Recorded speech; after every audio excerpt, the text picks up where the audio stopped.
water must be wet, lead must be heavy, and D&D must be weird. Thus it has always been.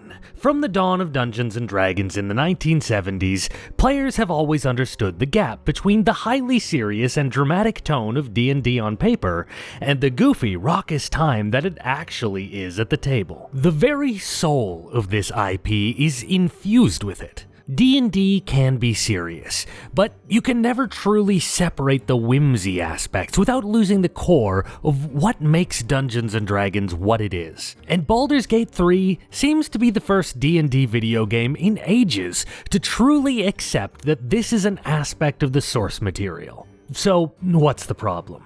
Well, the problem with D&D video games isn't Baldur's Gate 3. Actually, it's looking quite excellent, and I'm gonna drop my first impression on it in a few days when I've had the chance to poke around with it. No, the problem that I'm alluding to is how D&D video games have sucked around Baldur's Gate 3. Let's go back to the dawn of semi-modern D&D games. Dungeons & Dragons was barely out by the time the first computer gaming ports were attempting to cash in on the name. But the era of D&D games as we know them began with the release of Pools of Radiance in 1988 by a company called SSI. The lineage of Baldur's Gate and all other Dungeons & Dragons games trace their way back to this game, and to its peers in the industry, like the Ultima series. Pools of Radiance and its sequels came to be known as the Gold Box games, after the distinctive gold boxes they were packaged in.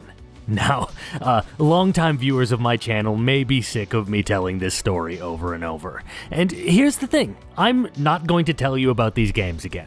The Gold Box games were officially a thing for all of 4 years, but their legacy lived on in the lineage of CRPGs that survive and thrive to this day. Baldur's Gate 3 was merely the latest entry in this line of ancestry, and I suspect it's going to be one of the landmark titles in this dynasty for decades to come. But as I said, I'm not here today to talk about the Gold Box games or even their descendants. I'm here to talk about the legacy of a different set of D&D games that SSI produced in parallel with the Gold Box games. I'm here to talk to you about the Silver Box games, and why their legacy needs to be revived.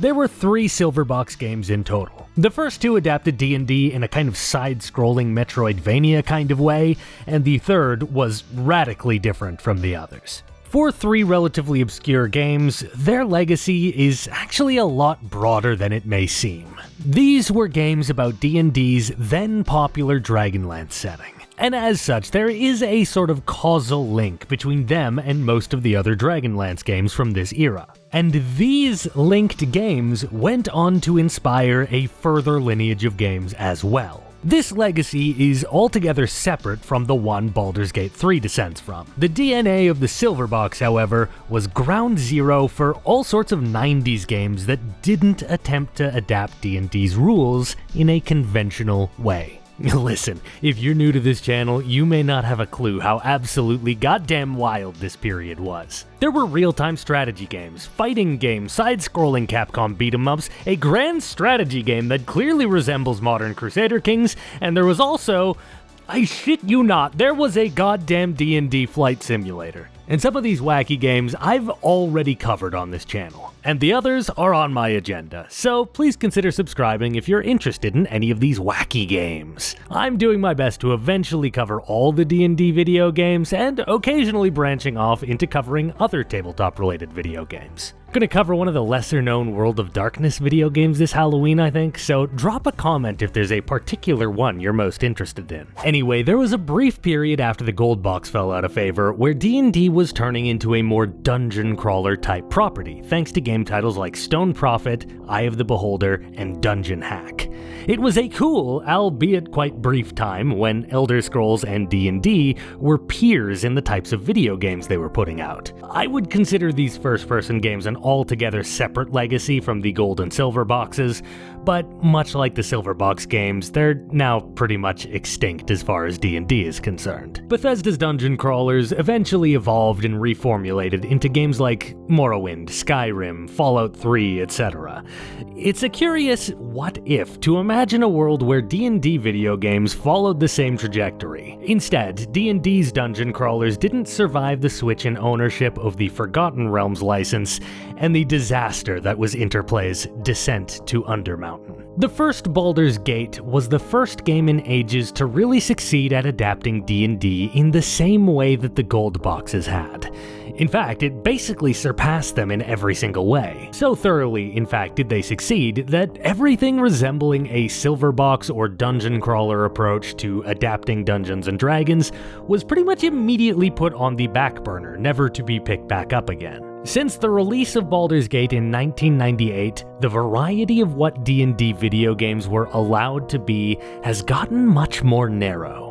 It's isometric RPGs, hack and slash, or other very safe, inside-the-box kind of subgenres of role-playing games. Between 1998 and the modern day, there's been a pair of strategy games and some casual adaptations on mobile and Facebook, and that's basically been it. The legacy of the silver box has been dead for decades, and D&D video games have never really managed to get it back together after their BioWare renaissance. Very few games in recent years have been well liked, let alone treasured in the way that many of the older games were. And don't get me wrong, the types of games that D&D has constrained itself to can absolutely be great, and Baldur's Gate 3 is no exception. It's the first D&D game that seems to have really gotten people excited like this in probably over a decade. But it's not going to fix D&D video games. It's not going to save this IP as a games property. The problem, as I see it, is that D&D games have colored inside the lines for too long. They've been too dead set on what a D&D video game is supposed to be that there's been little imagination being put into what they could be.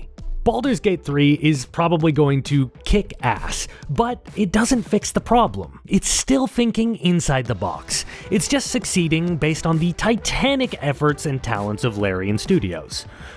I suspect we're probably going to get a good sequel or spin-off or two before D&D games return back to mediocrity. Wizards of the Coast has decided that the strategy isn't to inject extra creativity into their gaming license. It's to create fewer games that are higher effort, and to color tightly within the lines of genre. And I reiterate, it's not bad that Baldur's Gate 3 is like this. I don't want D&D to stop having games in this genre. I want them to make other types of games in addition to these classic CRPGs. I want them to bend the IP in wild, unexpected, and weird ways. There is another tabletop IP that is comparable in a lot of ways. That is, of course, Warhammer. Games Workshop has done a phenomenal job, despite being evil to their core, of converting their niche tabletop wargame into a massive multimedia franchise. Really, Warhammer 40,000 has reached the pop consciousness